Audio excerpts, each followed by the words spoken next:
Kasi balita, pinagkaguluhan talaga yung Lilian. Grabe, nakakatuwa yung experience. Ano siya first, alam mo yung kaba nandoon na ano kayang gagawin ng mga audiences once na mapanood nila yung film. Pero nakakatuwa kasi nagustuhan ng mga foreign audiences. Nandun din yung mga kababayan natin direct na sinuportahan talaga yung film. So, buti na lang nandun din si Direk para gabayan ako kumbaga dun sa festival. And syempre, hindi ko mapupuntahan yung festival kung hindi rin naman sa Viva. So, thankful naman ako. Yes, okay, thank you. At syempre, ang second ko, si Miss Yula Valdez. Yula, lately, nakakatuwa kasi you're back with Viva. Marami-rami, ayan, nag-special participation ka na kahit yun sa yung kay Direk Daryl, tapos eto, may mga ilang projects ka. Siyempre, nung bata pa tayo, nasa Viva ka, isa ka sa talagang young stars of Viva before, di ba? So, ano to, tuloy-tuloy na? Are you going to be managed by Viva na rin? Hindi ako manage or ima-manage ng Viva. But they're helping me. And I'm grateful at masaya ako na kung saan ako nag-umpisa hanggang ngayon ay nakakapagtrabaho pa rin ako para sa kanila. Hindi ako minamanage ng Viva, pero thankful ako. Thank you. Nangangulugan na talagang kahit saan ka nakarating, ang layo-layo mo na, still marunong kang tumanaw ng utang na loob. Of course, kailangan yun. It's so nice, yeah. Thank you. And maraming akong nagawa sa Viva na magaganda at memorable. At isa pa to, really memorable din after all these years. Nakakagawa pa rin ako and kinukuha pa rin ako ng Viva. Very thankful talaga ako sa Viva. Thank you. At syempre, congratulations sa inyo, no? Kasi ako napanood ko yung trailer ng Lilim, talagang nagandahan ako. Gusto ko talagang panoorin ito, di ba? So, excited na ako sa March, sa showing nyo. Thank you! Thank you. That was June Lalin of Abante. Up next, we have Robert Ricantina of Manila Bulletin. Hello, magandang hapon. Kay Direk, first question, how would you describe yung horror ng Lilim? Ito ba yung talagang tilian all throughout, start to finish? And then, second question would be, what is it that you hope to relay sa pelikula? So, as a horror filmmaker, no, kasi medyo, nakailan na rin ako sa genre na to. Para gawin exciting yung mga project, I always make sure na we try something new, something different. Para, di ba, para medyo passionate tayo, enthusiastic tayo showing up on set kasi we're excited to mount something na we've never done before. So, with this film, I think may isang review sa Screen Anarchy na medyo na-summarize niya. Medyo complete package siya, yung spectacle ng Lilim. Lalo na nowadays na ang routine ng tao talaga streaming. Pag gagawa tayo ng movie na pang cinemas, dapat worth it, diba? May certain scale, may certain ambition. So with Lilim, actually complete siya. Parang may aspect siya na may pagka-psychological horror and may brother and sister drama, and then later on may mystery angle, may occult, and then towards the climax magiging mas chase and slasher, no? So I'd say parang full package experience siya, something that people will really want to see sana in the cinemas para ma-experience yung craft din namin, hindi lang sa filmmaking or storytelling and yung performances, but I think showcase siya ng talent ng production, ng post-production, to show na mga Filipinos competitive din sa genre scene, like sound design, invisible CGI, prosthetics, stunts, fire arts. So, yung ganitong type of film, hindi siya pwedeng i-carry ng auteur, di ba? Parang teamwork siya and showcase of talent na we can compete with at least yung regional, international standards when it comes to genre cinema. So, I hope bigyan nyo ng chance ng Thank you very much. That was Robert Ricantina of Manila Bulletin. For our next question, we have Jojo Gabinete of PEP. Hi, good afternoon. Raisa, anong kaibahan ng lilim sa mga past project mo? Tapos parang komportable na sa Baldo, no? Hello, good afternoon po. Ang kaibahan po, mas ano po din, hindi po siya more on pasigaw na character na pinag-play ko po, more on sobrang matamang lang. And wala po masyadong lines. So talagang mata-acting po ito. And about sa hair ko po, yes, mas comfortable po ako ngayon sa kalbo. Hindi na po ako sanay sa may buhok po ako. Every time na maglalagay ako ng wig, hindi po ako sanay. Parang hindi ako yun. kapag nag-wig po ako. So naninibago po ako pag nag-hair po ako. Okay, thank you. Kay Mon Confiado, ikaw yata yung pinaka-busiest character actor ngayon. Paki-enumerate mo lahat ng projects mo for this year. Hindi naman. Well, siyempre, number one, very thankful ako na part ako nitong Lilim with Direk Miguel Red, pangalawa na namin from Arisaka.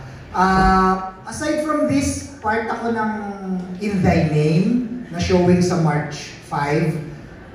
Ongoing ngayon yung isang Japanese film na nagawa ko, part ng Japanese Film Festival Philippines na sinashowing ngayon sa Shangri-La Mall. At may natapos kami ni Heaven na isang pelikula directed by Paul Soriano, yung The Fisher. At part ako ng Lumuhod Ka sa Lupa series. At may isang na-shoot ako sa Bangkok, ang title ay Golda, soon to be shown also. Well, yung Betsy Paloma na hopefully ma-showing. Tapos mo, hindi na alam ng mga kabataan ngayon na ang tatay mo yung si Mang Angel Confiado. Yes. Anong natatandaan mo na payo niya sa'yo para magtagal sa industry? At kung nabubuhay sa ngayon, sa tingin mo, anong sasabihin niya sa'yo dahil ang dami mong projects?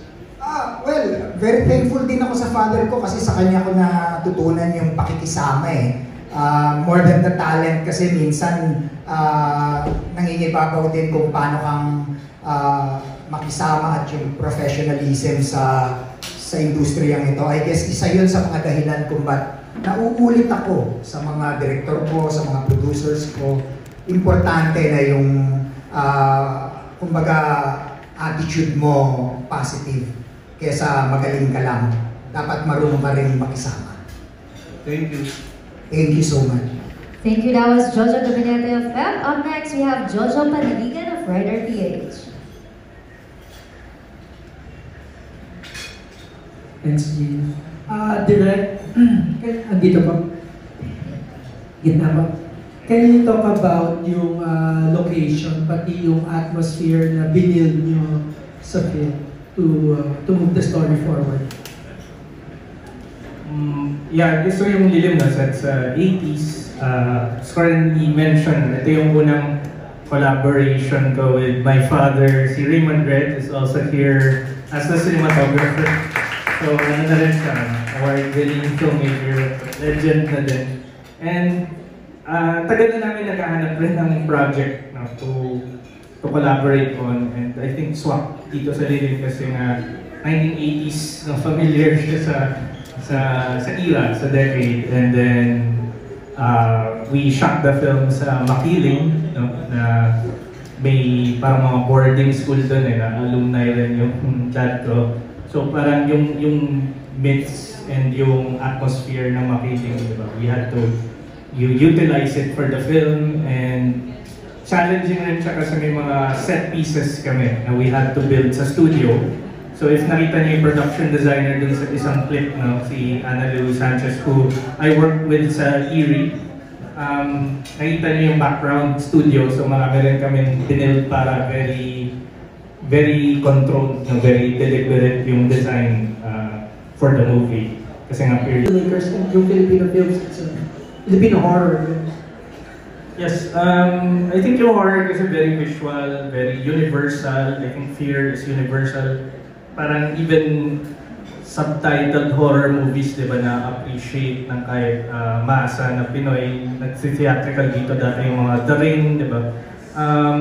So yun, scares, yung atmosphere, yung themes ng horror, napaka-existential. So nakaka-relate kahit saan. And kaya madali rin siya i-distribute. And I think ang horror, escapist din siya. Lalo na dito sa Philippines, di ba? Kaya nagpa-flock yung mga audiences sa horror, just like romance or rom-com. Parang barkada movie siya eh. May release rin eh. Hindi lang siya scare. Minsan after the jump scare nga, maririnig nyo sa cinema, natawa sila. Kasi may parang release of tension yun. So I think yun ang reason napaka-successful ng horror.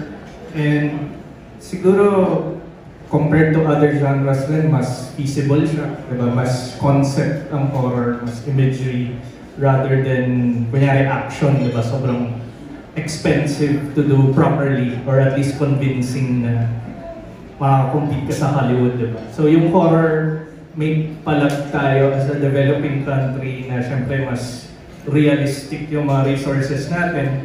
Mas kaya natin i-match kung ano yung ina-export ng mga neighbors natin, no, sa Southeast Asia. Kasi mas nadadala siya ng atmosphere, ng concept, rather than production value like, you know, exploding helicopters. Diba? Hindi natin kayang pumantay sa Hollywood because of, syempre, mas malaki audience nila.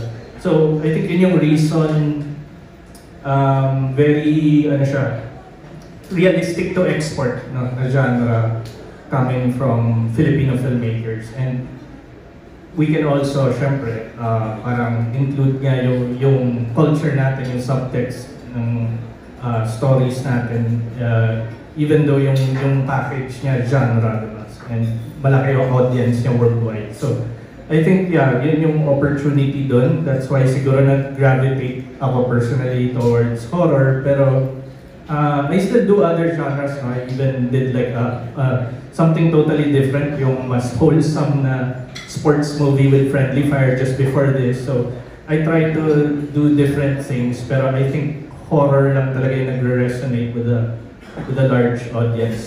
So naturally, yun rin yung gusto i-finance ng mga studio. Thank you.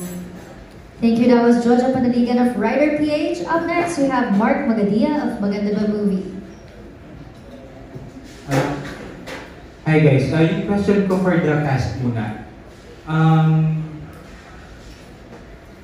For the cast, ano yung, parang meron kayong experience na nakakatakot sa set? Kasi parang yung mismong set, atmospheric eh doon. So, can you share something besides dun sa painting na I think we will be interested, yung audience? Sa cast, kung sino yung gusto mag-share? Si Direk din. Okay.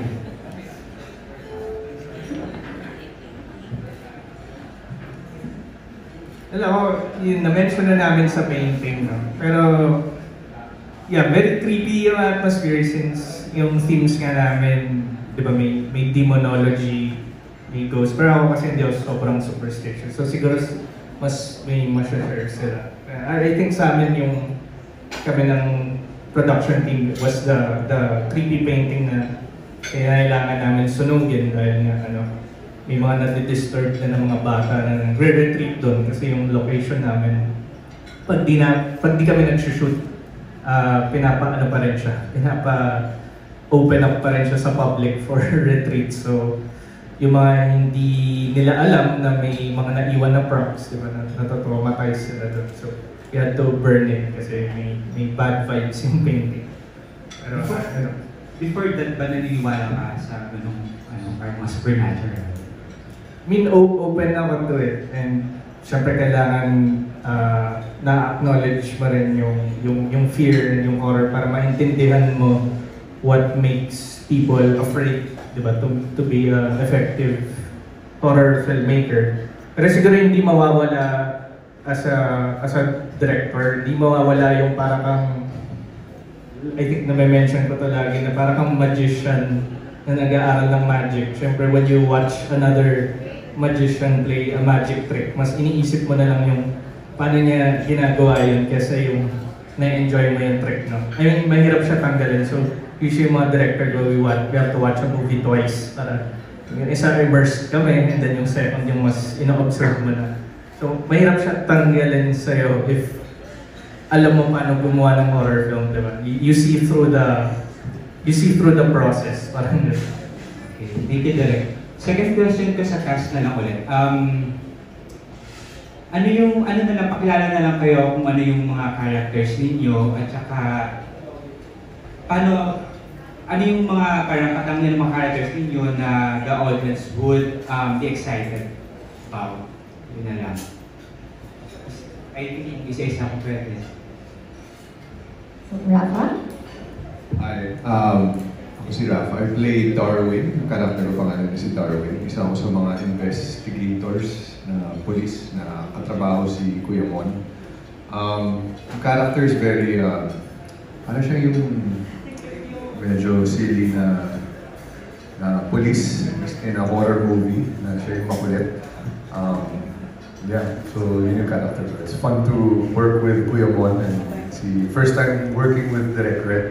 So really enjoyed the experience and marami akong nakatrabaho ulit in this film that I've worked with before. Si Heaven and first time working with Nicole. So had a lot of fun.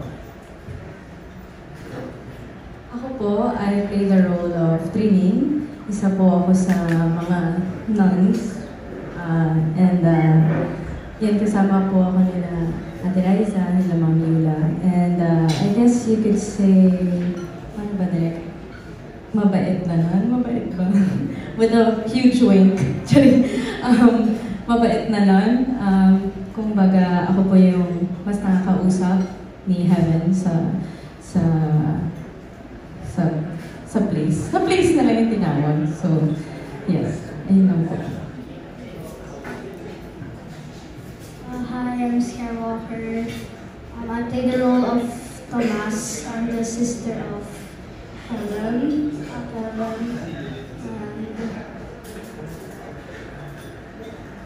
I was happy when I got to saw my co-actors work because they're really inspiring and they're really amazing at acting. Ako po dito si Helena. Isa po ako sa member ng Kulto and kanang kamay po ako ni Sister Marga na si Miss Yula and mabait po ako, Char. Bait-baitan po ako dito. And sobrang strict ko. Ako po yung pinaka-strict sa sister and sobrang uhaw po ako sa kapangyarihan. Good afternoon. Ako po ay isang madre sa nangangalang si Sister Marga.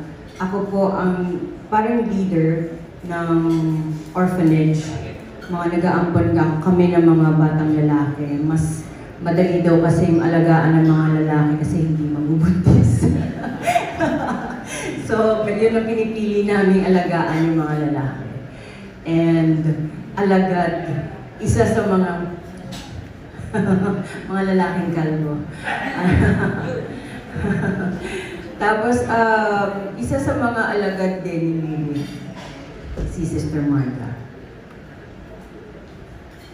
Ako po si Investigator Fred dito.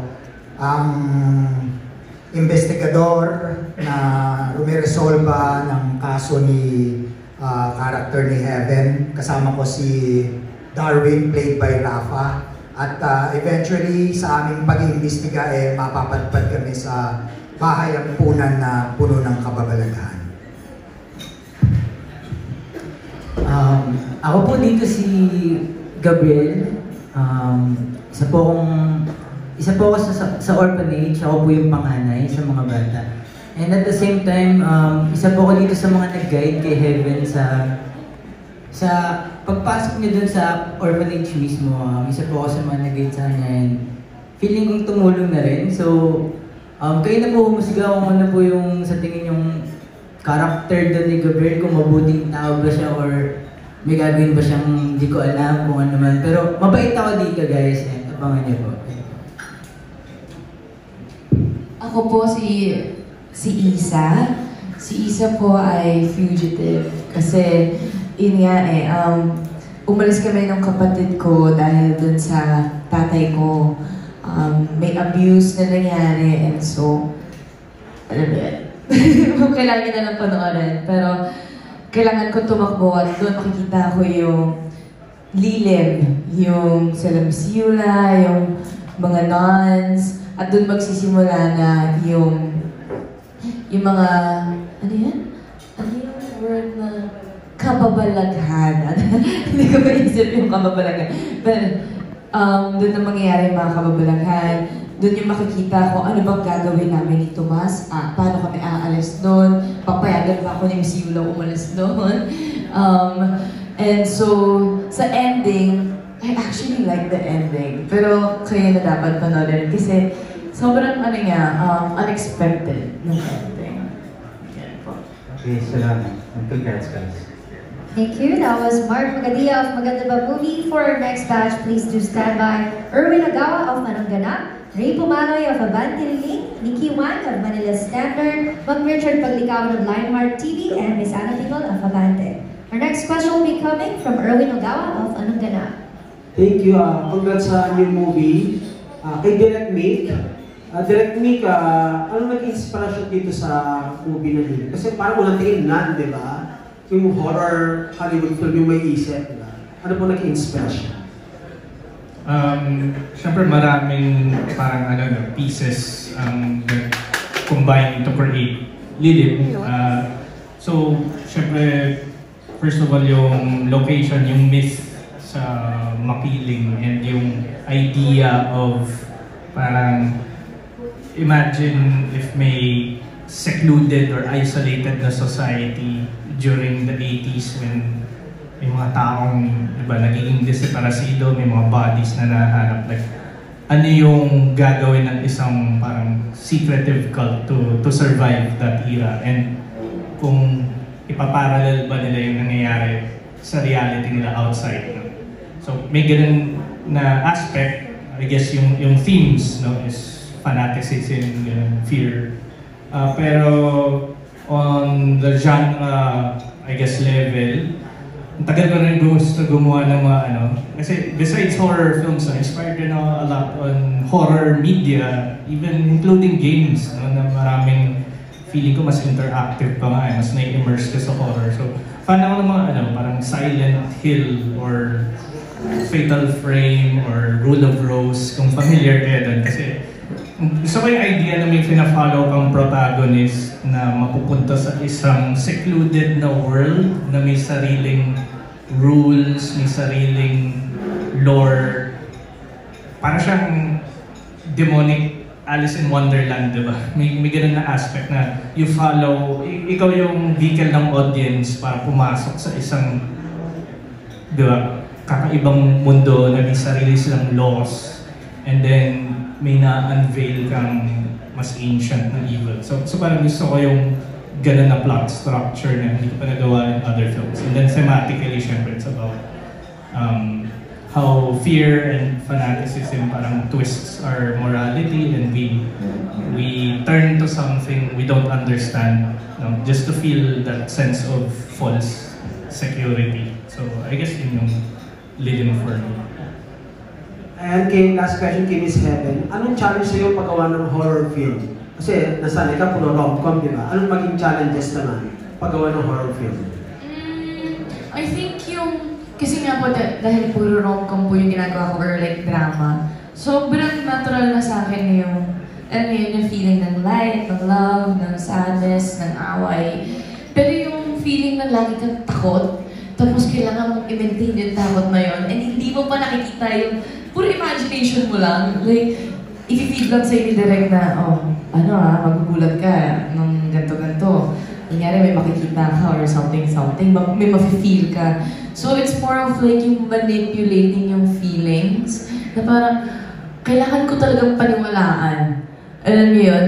Talagang nanginginig na yung katawan ko, or like yung shaky na yung breath ko, or ang dami na ng hinga. So sobrang dami kong hinga sometimes, nahihilo na po. Pwede pala yun. Sabi ko, hindi ko na masabi kung direct nakakahilo pala to. Oo, kasi yung oxygen, di ba? Like, so, tapos ang daming shots. So, it's more of actually trusting direct make. Kasi, usually kaming dalawa lang yung yung nasa scene or like puro camera lang. So, talagang trust lang na may mga times na, paano, bakit ganito na, diba? Kasi hindi naman po linear yung shooting namin. So, medyo jump talaga siya eh. So, sa kanya, kailangan mo na lang maniwala na, okay. And then, when we watched the film, sabi ko, wow, it was talagang parang fulfilling na, grabe, I made the right decision by trusting him. Kasi when I watched the film, ano siya, parang you're watching a video game or like, yun nga yung parang Alice in Wonderland, na dadaling ka talaga ng story eh. Alam mo, papakita niya muna yung community, yung pag-build ni direct nung script. Ang ganda. So, you know. Thank you. Congrats in advance. Thank you. That was Erwin Ogawa of Manong Ganap. Up next, we have Ray Pumaloy of Abante Lilim. Hello, good afternoon guys. Hi, Yula. Simula nakita ko na. Kasi natanong yung tungkol sa location kanina, pero have you ever experienced supernatural? And how do you confronted it? Or how did you deal with it? Paano yun? Kasi lahat naman tayo, di ba, nakaka-experience ng mga supernaturals, pero minsan dinidento lang natin. Pero yun ang pala. Siguro, maybe we can start with Rafa. Hindi naman ako naka-experience ng supernatural, pero minsan sa beach, minsan nakakatakot kasi madilim.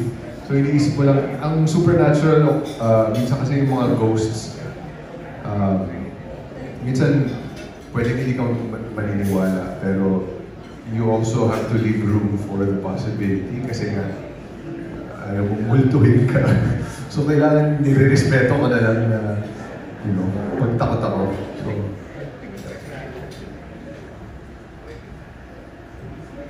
hello po. For me, naniniwala po talaga ako. Ako po yung isa sa mga, yung old ba yung may dala kang pangontra. May mga dala po akong pangontra whenever I do tapings na sa gubat or yung sa amin sa simbahan or retreat place, medyo I really bring something to... Ano pangontra ni Nicole? Mga anting-anting. Ano ba yun? Marami. Marami. Actually, I have this letter. My other cast knows about it. I'm not sure if I've shown you. But I bring it everywhere. Kahit hindi horror, I just bring it with me. And I really feel protected because I believe in them. And naniniwala ko meron kahit sa bahay ko, naniniwala ko meron. But if you respect them, I think they don't really touch you. Wow! Sa mga hindi naniniwala, pasensya na po ako kasi naniniwala. But, ayun, bale, meron po akong mga pangontra. And of course, I'm Catholic, so I also do have rosaries and I pray before we shoot. So, ayun po yung ano, naniniwala po ako. But, feeling-wise, may mga times pa nakakaramdam, pero hindi ko na lang po masyado tinututukan kasi matatakot lang din ako. Ayun po.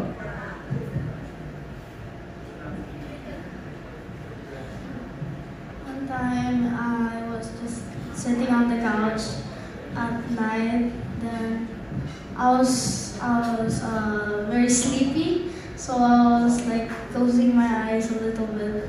Then I saw like a little frame of my grandma who like passed away.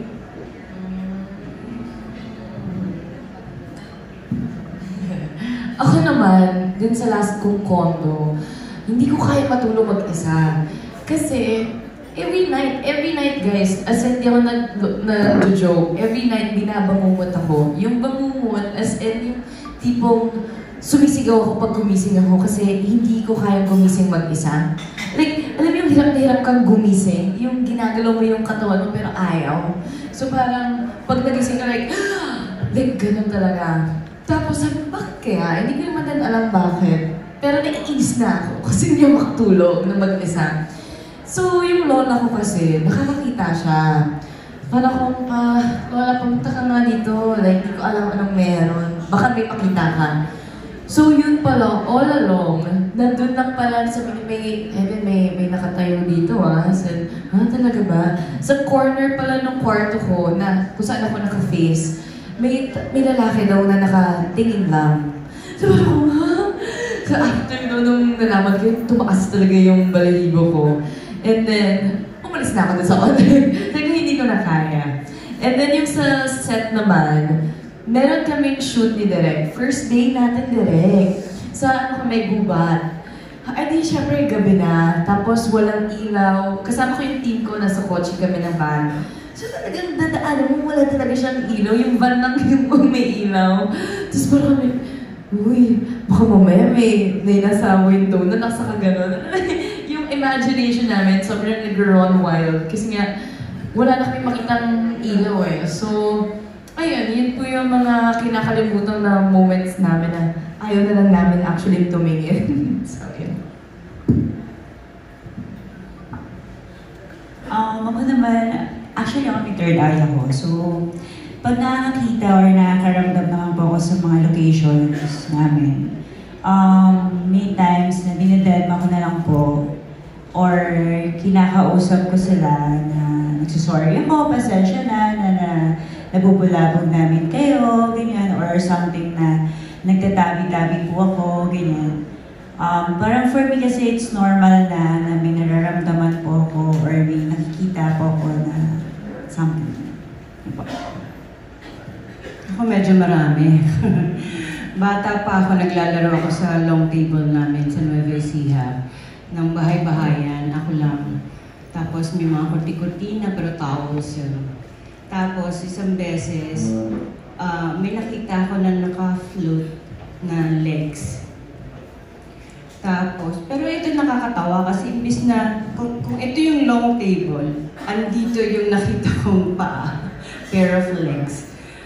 Dito ako pumunta, as in sumisigaw ako pero papunta sa kanya. Tapos sabi ko, lola ko yon. And then tinanong ako ng mga kapatid ko, anong suot? Sabi ko, saya, and then parang gray, or brownish, parang ganon. And it turned out na yun yung suot niya nung namatay siya. Okay, marami pa. May mga... Ayoko pumupunta rin sa mga patay kasi madalas may sumusunod. May maids ako. Dalawa sila, papunta sila sa akin. Nagdi-dinner ako. Tapos nagtatawanan sila. Sabi ko gano'n, sino yung nasa gitna nyo? Sino yung lalaki sa gitna nyo? Tapos nagganunan sila. Ma'am naman, nakakatakot ka naman Kasi nangyari pala, kaya ako nakakakita. Kasi yung neighbor namin, nagpa-renovate ng bahay and may namatay. Pero hindi nila sinabi. Kumbaga, silent sila, hindi nila sinabi or pinaalam sa marami na may namatay. So yun pala yung nakita ko. Ano pa ba? Meron pa mga pag-taping din, tapos sa Antipolo, may mga nakikita ko na mga nasa puno na mga itim and mga mata nila na yung umiilaw. Pero, tama yun na dapat kinakausap mo sila. Alamin mo kung bakit or anong ginagawa nyo and sabihin mo na wala kayo doon para manggulo. And sila rin parang curious din sila kung ano nangyayari kasi taping yun. Parang nakasampay lang sila sa puno and nanonood. So sinasabihan ko lang din yung mga tao na huwag kayo magkakalat. Kasi syempre, ayaw nila yun na istorbo din sila. Actually, marami. Pinasanay na lang ako. Minsan, pag tutoothbrush, alam mo yun, nararamdaman mo meron sa likod mo. And sabihin mo lang, naantok na ako, ayoko matakot ha, pwede ba? Yung mga ganon. Dead mo ka na lang. And yun nga, kakausapin mo. Meron ba? Habang kumakain. May parang bata na checkered stripes pala yung yung kanyang shirt. And then, nasa kabisera ako nakaupo, kumakain. Tapos ito yung papuntang second floor, hagdanan niya. May batang gumagano. Tapos pag titingin ako, gaganon siya. Gaganon siya pa. Tapos titingin na naman siya, gano'n. Tapos, nagtatago, nakikipagtaguan sa akin. Ayun, madami actually. Sanay na. Thank you. Ako naman, 3 beses na akong pinapasok sa loob ng kabahong. And promise, iba ang feeling sa loob. At every time pinapasok ako sa loob, after the shoot, nilalagnat ako. And recently lang na witness pa ni Heaven, 4 days ago, pinasok na naman ako sa Ataol.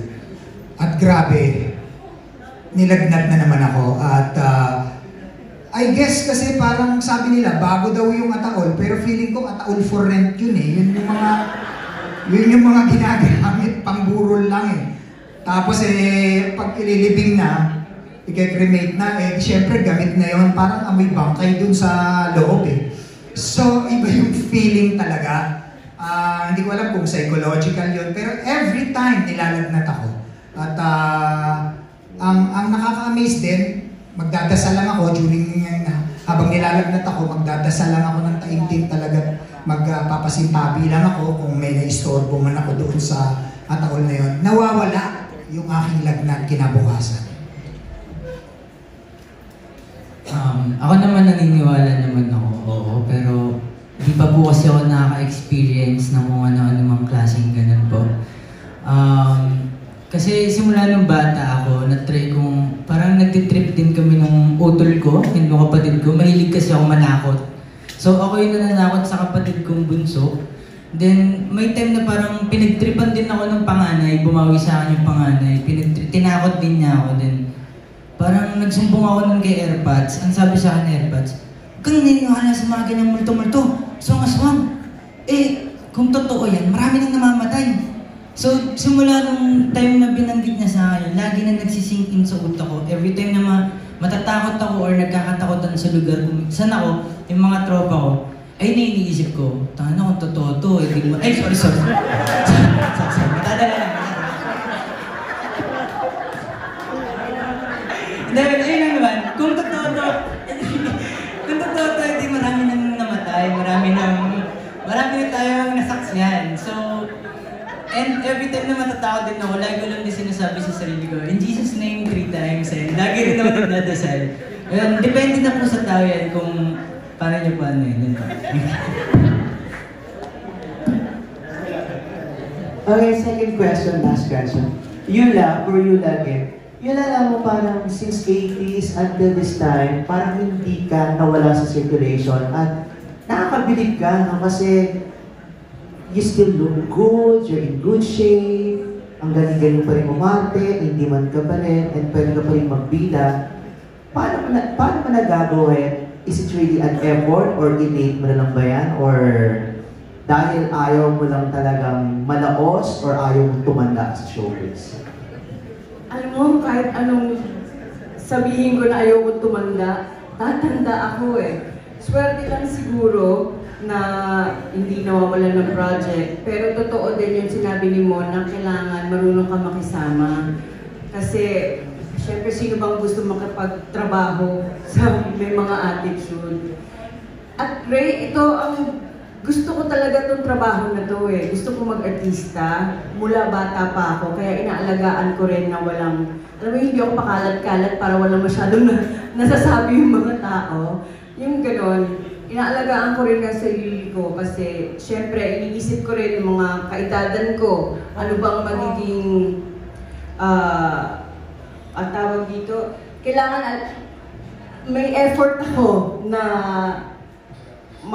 maging healthy o ayoko rin magkasakit.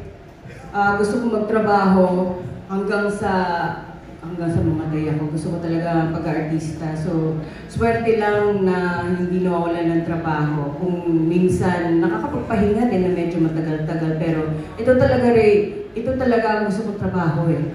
So, talagang kailangan kong ingatan. Thank you. Thank you. Thank you very much. That was Ray Pumaloy of Abante Liling. Up next, we have Nikki Wan of Manila Standard.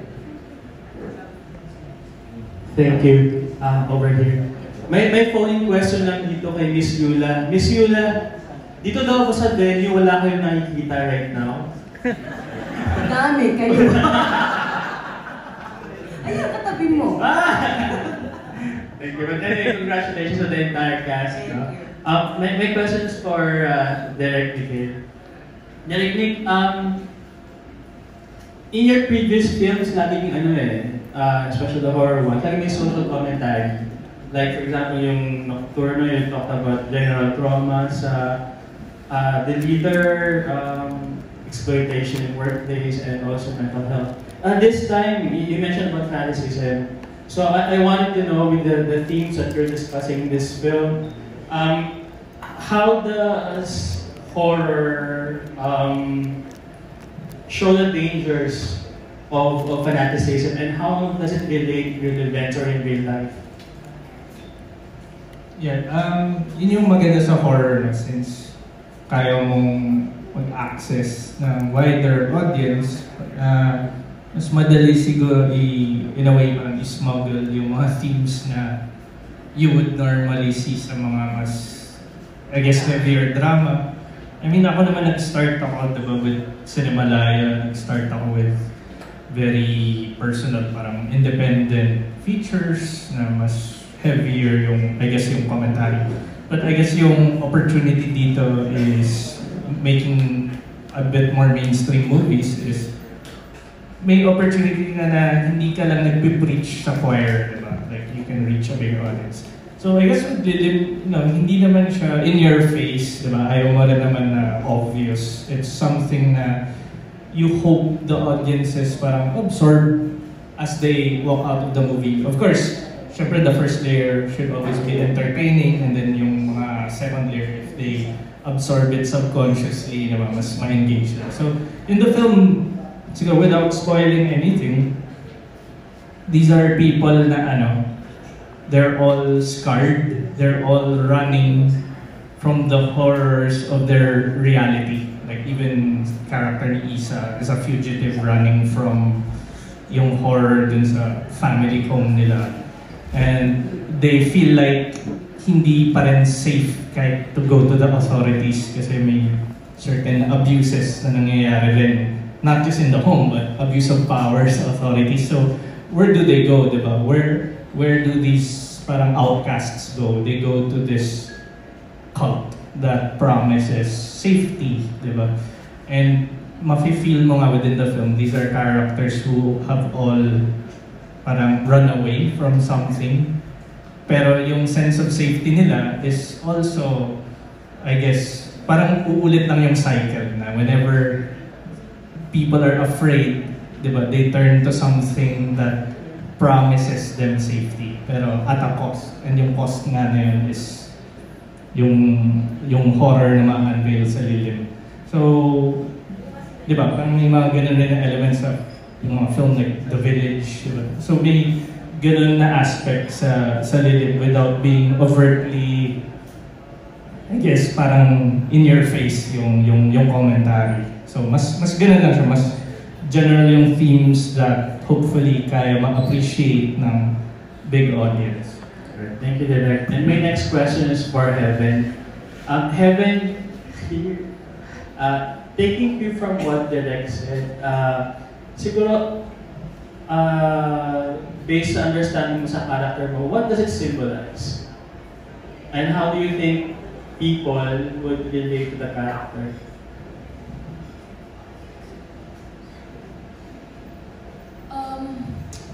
About relating to the character, lahat ng decisions po na ginawa niya, it's something that I actually would do in real life.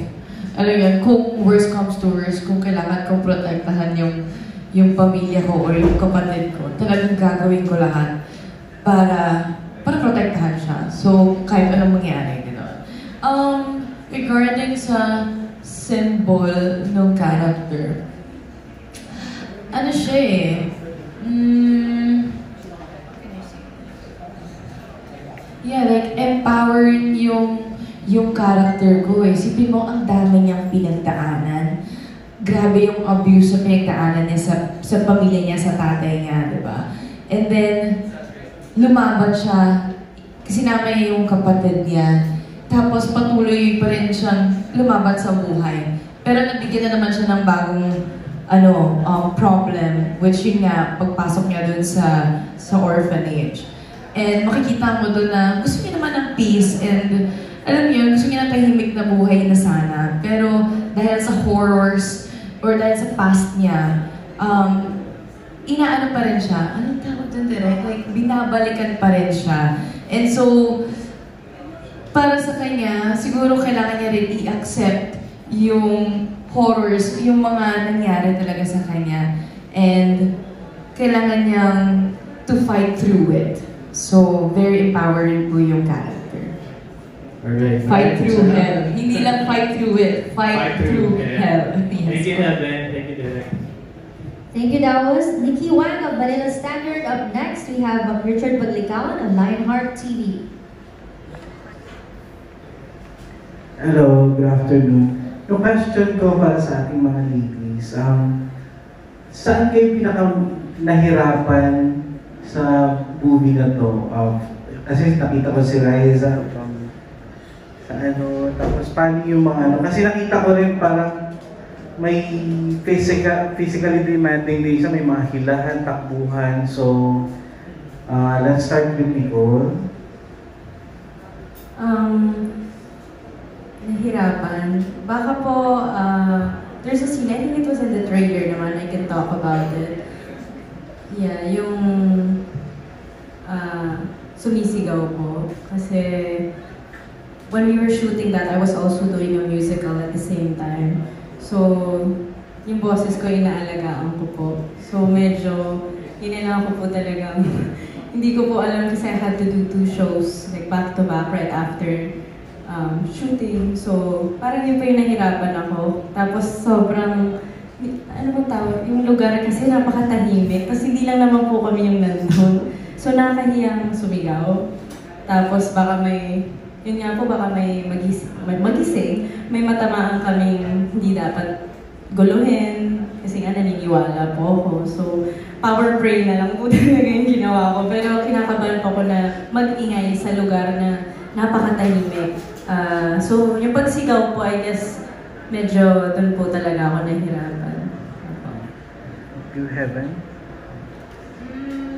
Siguro nahirapan po ako sa actually, yung horror na face, yung scared na face, na parang at first hindi ako masyadong komportable kung tama po ba yung facial reaction ko. Or like yung pagsigaw ko, maganda ba yung pagsigaw ko. Yung mga ganun yung, tama ba yung ginagawa ko? Kasi first horror ko nga po eh. Pero dahil nga kay Direct Make, actually, dun na-build din yung confidence ko regarding sa genre po ng horror. So yun po. Liza? Ako po, nung una, doon sa look test pa lang, napansin ko na po na may hirapan po talaga ako doon sa prosthetic. Kaya ginawan ko po ng paraan. Kaya po ako nagpakalbo para hindi po ako mahirapan. Para hindi po malimitahan yung galaw ko, yung acting po. And pangalawa po, yung pagtimpla ko po ng the way ko i-deliver yung lines kasi meron pong certain gusto si Direk na kailangan hindi mataas, hindi rin mababa. So, kailangan ko siyang timplahin. Minsan kasi po sumusobra ako, minsan man sobrang baba ako. So, kailangan ko pong timplahin. Doon po, medyo nahirapan ako ng konti. Nung una, medyo nag-a-adjust pa po ako. So, tinitimpla ko po siya talaga. Parang kape. Miss Yula? Ito, napaka-simple nito.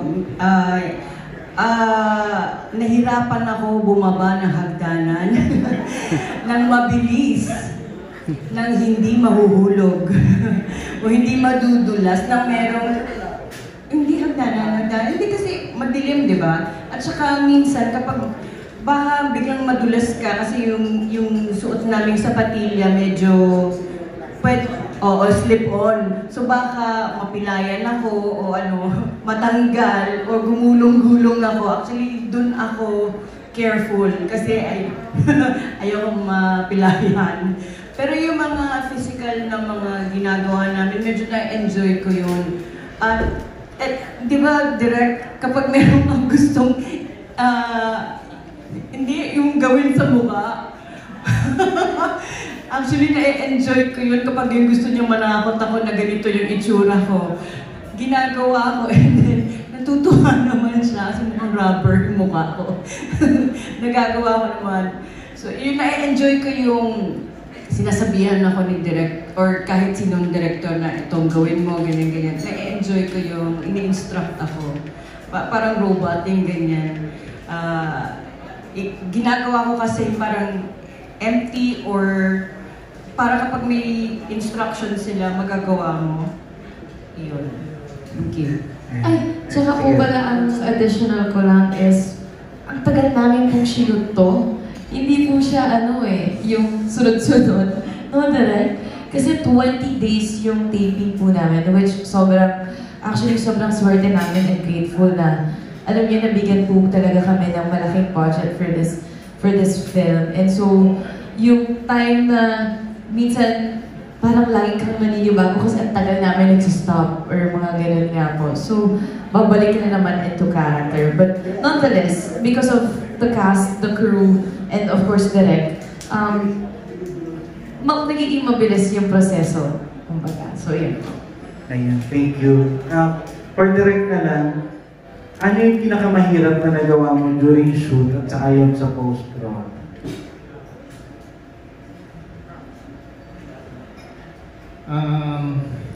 Siguro yung mga first few scenes namin sa gubat, tapos adjusting period pa yun kasi first time ko rin ka-work that ko.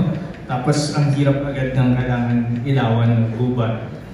So na-imagine nyo, syempre yung setting namin, puro puro candlelight, firelight, tsaka moonlight. Tapos, di ba, wala kang pwede makitang ilaw, syempre. Tapos ang laki ng space. So, yung mga first few scenes namin, syempre, talagang struggle pa i-mount. Lalo na yung scene na yun, parang may konting stunts pa yun eh. Nahulog agad siya, may sigaw, may takbuhan. Tapos mga day 1, day 2 pa lang namin. Tapos, forest, diba? Like, kahit nagsaset up pa lang, pag minsan namamatay yung generator, diba? Pitch black yan eh. Tapos kailangan mo hanapin yung way mo. Lahat ng ilaw, tinatago mo sa mga puno. So, very challenging siya technically. Like, I don't think nakapag-shoot ng forest at night na convincing kasi syempre yung shortcut doon pag nagmamadali talagang one angle lang yung ilaw eh. Alam mo yung ganun na look usually pag nagmamadali. Pero syempre gusto namin may certain quality, diba? So, challenging siya. And then, sound design, sobrang, I think yun rin yung trick talaga with genre movie is kailangan yung mga director tutok sa post-production. I think maraming directors na pagka-shoot ba to sa editor, next project na sila eh. Pero kami talaga ako kasi nag-start ako nag-edit ako sa sarili kong work. So, very kami, parang precise, like yung mga transition ng sound, mga creak ng pintuan, footsteps, or kahit yung mga simpleng pag-quiet yung movie, yung may lantern ka, diba? Yung simpleng alog ng rust dun sa handle, yung mga ganun nakaka-immerse kasi, nakaka-build ng horror atmosphere. And I feel like a lot of films nane-neglect yung aspect na yun. So, medyo kami dun, parang obsessive kami dun sa post-production. So, siya, gapang talaga siya. Pukot-putin mo yan, paulit-ulit. So, I think, yun rin yung nakakapagod with genre movies. Like, kami siguro napanood na namin like 1,000 times. Tapos, you always see something na you want to change, pero syempre, you have to stop at a certain point. So, yun. Pero, dahil na-enjoy naman namin, it doesn't feel like work. No. Pero na-imagine ko na, siya, in terms of production, yun, challenging siya. Thank you po and congrats sa Lilium. Thanks, Jean. Thank you. That was Mac Richard Pagligawan of Lionheart TV. Up next, we have Miss Ana Pingal of Pika Pika. Hello. Kay Ula. Hi, Ula. Ayan. Eto. Hi, Ula. Painter ka, diba? So, naniniwala ka na pinapasukan talaga ng mga experience ang painting. And ano ang theory nyo kung bakit? Hindi ako painter. Of course you are. Hindi ko alam kung pinapasukan. Baka trip-trip lang din nila kung saan, or kung depende kung ano ang tawag dito. Ito, gusto mo Ana siya, kasi siya nagpe-paint talaga to. Siya, sumasagot siya o ikaw na. Sagutin mo. Hindi, opo. Maniniwala ka? Yes po, meron po isang pinil. Batang babae po. After ko po siyang matapos, medyo mabigat po yung feeling ko doon sa painting ko na yun. So, tinapon ko rin po siya after. Kasi hindi po maganda yung every time na dumadaan po ako sa kanya, dinadaanin ko po yung painting ko na yun. Tumataas po yun. Iba po yung feeling ko talaga as in. So, kahit po yung ibang tao na nakakaramdam din po, every time na dumadaan po dun or nakikita nila yung painting niyo, iba po yung pakiramdam nila, mabigat po. So sabi ko, may something dito, merong pumasok dito. So, tinapon ko na lang po siya. Katang isip mo lang yung painting na yun? At yung painting o yung pinaint ko po, opo, nabuo ko lang po siya sa isip ko, tapos pinaint ko siya. Baka makasalubong mo siya mamaya. Hindi naman po. Okay, to everyone na lang. Yung catchline nyo is, hell is a place on earth. What's the closest to hell have you ever been? Wow.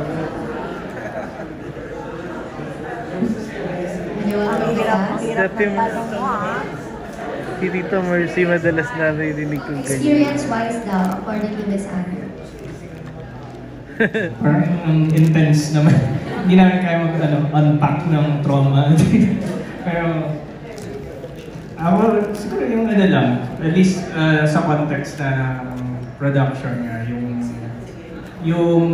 pag nagmamount ng very heavy, emotionally heavy scenes, no? I know it's difficult for the actors, it's difficult for a lot of the crew, lalo na pag may time pressure na nafe-feel mo talaga na parang ito na yung point in the movie na or on set na crunch time na.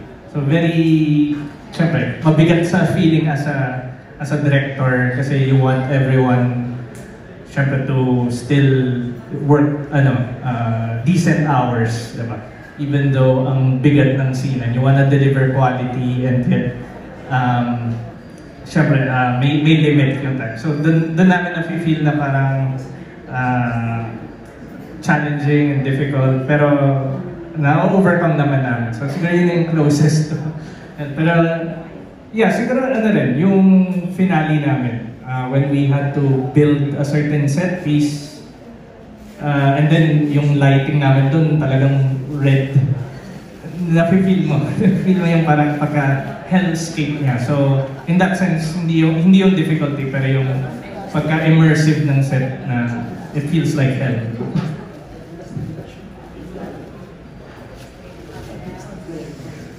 Anyone from the cast?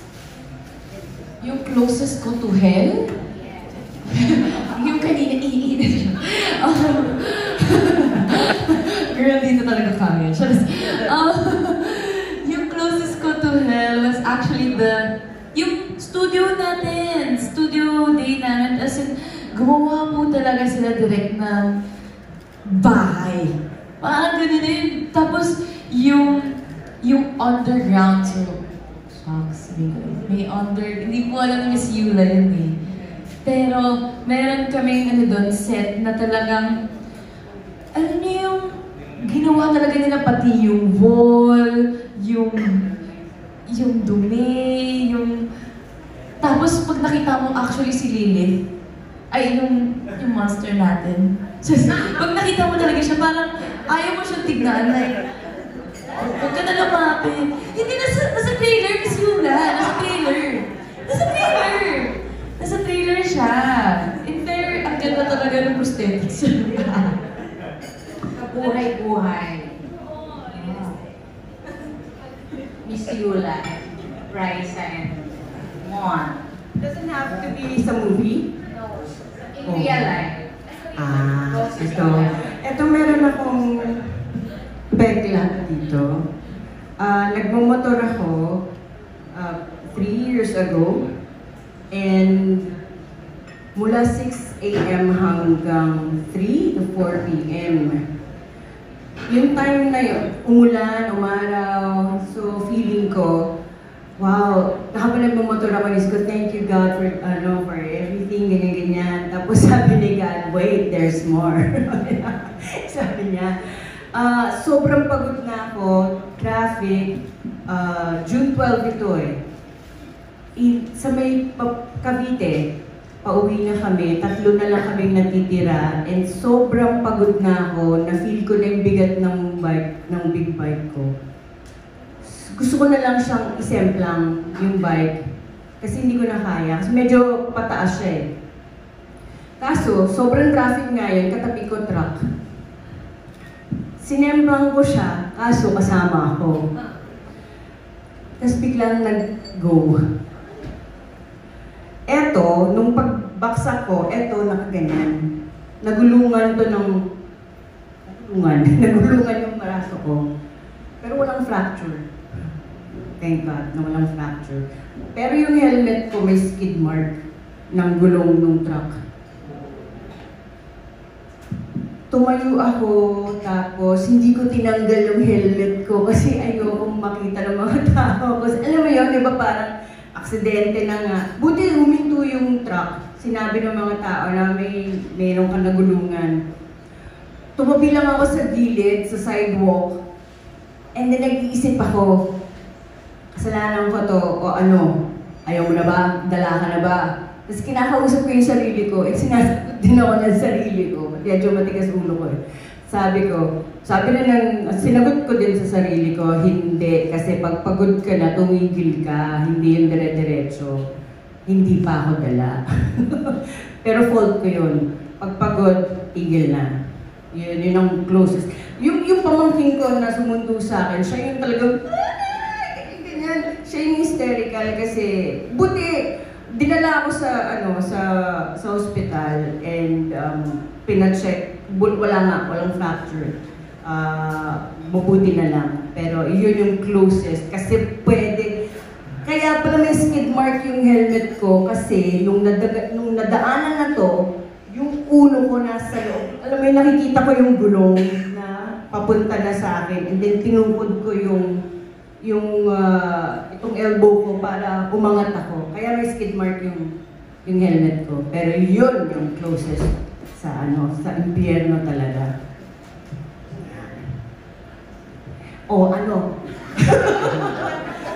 Tapatan mo yun, dali! Wala.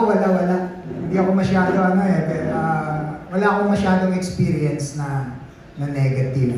Salamat naman sa Diyos at hindi pa ako nalalapit sa impyerno. Ayun, same din po kay Kuya Mon. Positive din po kasi yun.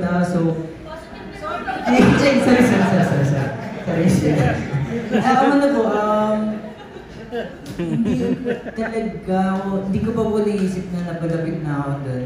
Closest to heaven, pwede ba? Kasi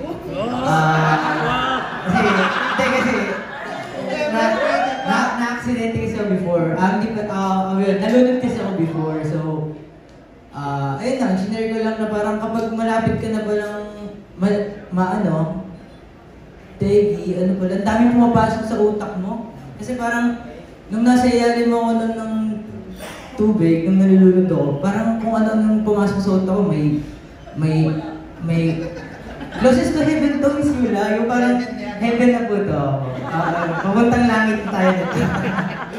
Ayun po, may mga pumasok na ibon, walis, pampers, kung ano pumasok. So, ganun pala pag madadads ka na kung ano may papasok sa utak mo na hindi mo naman talaga iniisip. Then nung nakaibabaw ako, nung nakakita ako ng ilaw, ayun, okay pa pala ako, hindi pa ako lumapit sa thank you po. Puro kalangitan ng experience namin.